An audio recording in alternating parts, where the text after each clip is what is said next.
মাত্র ৬ মাস আগে বিয়ে করেন বিধ্বস্ত বিমানের পাইলট ফ্লাইট লেফটেন্যান্ট তৌকির ইসলাম সাগর।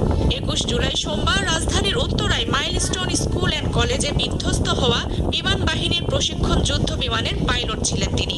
এদিকে তার মৃত্যুতে রাজশাহীর উপশহরের ৩ নম্বর সেক্টরের বাসায় চলছে শোকের মাতম। দুপুরে তার বাড়িতে গিয়ে স্বজনদের আহাজারি করতে দেখা যায়। পরে বিকেল ৫টার দিকে সাগরের বাবা তহরুল ইসলাম, মা সালেহা খাতুন ও ছোট বোন বৃষ্টিকে বিমান বাহিনীর একটি হেলিকপ্টারে করে ঢাকায় নেওয়া হয়। বিষয়টি নিশ্চিত করেছেন সাগরের মেজ চাচা মতিউর রহমান। তিনি বলেন, আমরা বিকেল ৪:৩০টার দিকে তৌকিরের মৃত্যুর খবর পেয়েছি। এরপর বিমান বাহিনীর পক্ষ থেকে একটি হেলিকপ্টার পাঠানো হয়। নিহত পাইলটের চাচা মতিউর রহমান জানান, সাগর ৬ মাস আগেই বিয়ে করেছিলেন। সম্প্রতি তিনি রাজশাহীতেও এসেছিলেন। রাজশাহীতে নিয়ে আসার পর পারিবারিকভাবে সিদ্ধান্ত নেওয়া হবে তৌকিরের দাফন রাজশাহীতে হবে নাকি সোনা মসজিদে হবে, এমনটাই জানিয়েছেন নিহতের চাচা।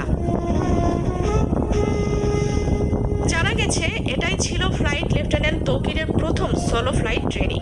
সোলো ফ্লাইট ট্রেনিং হলো একজন পাইলটের ট্রেনিং এর সর্বশেষ ধাপ। ফাইটার জেট অপারেট করার জন্য একজন পাইলট যে হাই স্কিল সেটি প্রমাণিত হয় সোলো ফ্লাইটের মাধ্যমে। ট্রেনিং এর এই পর্যায়ে পাইলটকে নেভিগেটর বা কো পাইলট বা কোনো প্রকার ইনস্ট্রাক্টর ছাড়াই একাই ফ্লাইট অপারেট করতে হয়। ফ্লাইট লেফটেন্যান্ট তৌকির আজ সেরকমই একটি ট্রেনিং ফ্লাইট অপারেট করছিলেন। ২১ জুলাই সোমবার দুপুর ১:০৬ রাজধানীর মাইলস্টোন কলেজ ক্যাম্পাসে ওই প্রশিক্ষণ বিমানটি বিধ্বস্ত হয়। এতে এখন পর্যন্ত ১৯ জন নিহত